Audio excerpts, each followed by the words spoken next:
മനുഷ്യർ പരസ്പരം പേര് വിളിക്കുന്നതിന് സമാനമായി തന്നെ ആഫ്രിക്കൻ ആനകളും പരസ്പരം അഭിസംബോധന ചെയ്യാൻ ശബ്ദങ്ങൾ പുറപ്പെടുവിക്കുമെന്ന് പറഞ്ഞാൽ നിങ്ങൾ വിശ്വസിക്കുമോ? എന്നാൽ അത്തരത്തിലൊരു പഠനം ഇപ്പോൾ പുറത്തു വന്നിരിക്കുകയാണ്. ഡോൾഫിനുകളും തത്തകളും ചെയ്യുന്നത് പോലെ മിമിക്രിയല്ലെന്നും നേച്ചർ എക്കോളജി ആൻഡ് എവല്യൂഷൻ ജേണലിന്റെ പഠനത്തിൽ പറയുന്നു.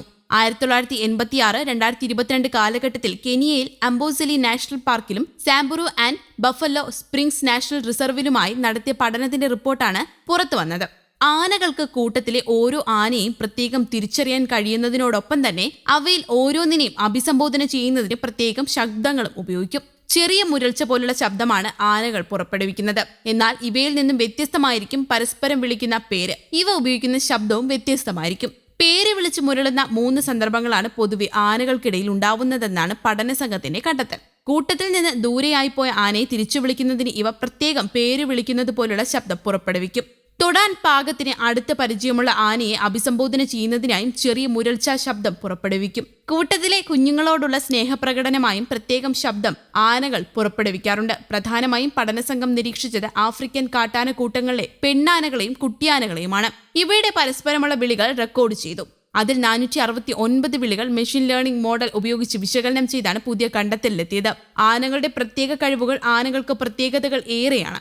ആനകൾ അടിസ്ഥാനപരമായി നമ്മുടെ ഗ്രഹത്തിലെ ഭൂമിയിൽ വിഹരിക്കുന്ന ഏറ്റവും വലിയ മൃഗങ്ങളാണ്. യാദൃച്ഛികമെന്ന് പറയട്ടെ, അവയും ഏറ്റവും സവിശേഷമായി കാണപ്പെടുന്ന ഇനങ്ങളിൽ ഒന്നാണ്. നീളമുള്ള മൂക്ക്, വലിയ ഫ്ലോപ്പി ചെവികൾ, തുമ്പിക്കൈകൾ, കട്ടിയുള്ളതും വീതിയേറിയതുമായ കാലുകൾ എന്നിവയാണ് ആനകളുടെ ഏറ്റവും പ്രധാനപ്പെട്ട ചില പ്രത്യേകതകൾ. വ്യക്തമായും ആനകൾക്ക് എക്കാലത്തെയും അസാധാരണമായ ചില ശാരീരിക സവിശേഷതകൾ ഉണ്ടെന്ന് സംശയത്തിന്റെ നിഴലല്ലാതെ പറയാൻ കഴിയും. ആഫ്രിക്കൻ ആനകളിൽ ഭൂരിഭാഗവും സബ് സഹാറൻ ആഫ്രിക്കയിലേക്ക് പോകുന്നു. ഈ മൃഗങ്ങൾ കൂടുതലും പശ്ചിമാഫ്രിക്കയിലും മധ്യ ആഫ്രിക്കയിലുമാണ് സ്ഥിതി ചെയ്യുന്നത്. കൂടാതെ മാലിയിൽ സ്ഥിതി ചെയ്യുന്ന സഹേൽ മരുഭൂമിയിൽ ചില ആനകളെ കണ്ടേക്കാം. ഏഷ്യൻ ആനകളും കൂടുതലും ഇന്ത്യയിലാണ്. നേപ്പാൾ, തെക്കുകിഴക്കൻ ഏഷ്യ എന്നിവിടങ്ങളിലാണ് താമസിക്കുന്നത്. 2 സ്പീഷീസുകൾക്കിടയിൽ വലിപ്പത്തിന്റെ കാര്യത്തിൽ താരതമ്യേന വലുതാണ് ആഫ്രിക്കൻ ആനകൾ. ഈ ആനകളുടെ വളർച്ച മൊത്തത്തിൽ 8.2 മുതൽ 13 അടി വരെയാണ്. ഈ ആനകൾക്ക് ഏകദേശം 5000 മുതൽ 14000 പൗണ്ട് വരെ തൂക്കമുണ്ട്. കൂടാതെ ആഫ്രിക്കൻ ആനകളുടെ ആയുസ് ഏകദേശം 70 വർഷമാണ്. ആഫ്രിക്കൻ ആനയുടെ ശാസ്ത്രീയ നാമം ലോക്കോഡൻഡ ആഫ്രിക്കാന എന്നാണ്. ഏഷ്യൻ ആനകൾക്ക് ഉയരം അല്പം കുറവായിരിക്കും. വളർച്ച 6.6 മുതൽ 9.8 അടി വരെയായിരിക്കും. ഈ ആനകളുടെ ആകെ ഭാരം 4500 മുതൽ 11000 പൗണ്ട് വരെയാണ്. അവർക്ക് അത്രയും ആയുസ്സില്ലായിരിക്കും. ഏഷ്യൻ ആനകളുടെ ആയുസ് ഏകദേശം 60 വർഷമാണ്. ഇത് ആഫ്രിക്കൻ ആനകളെക്കാൾ അല്പം കുറവാണ്. ഏഷ്യൻ ആനയുടെ ശാസ്ത്രീയ നാമം എലിഫാസ് മാക്സിമസ് എന്നാണ്. ഈ ആനകൾ സ്പേറ്റ് ഭൂഖണ്ഡങ്ങളിൽ വസിക്കുന്നു. തിരിച്ചറിയാനും വളരെ എളുപ്പമാണ്.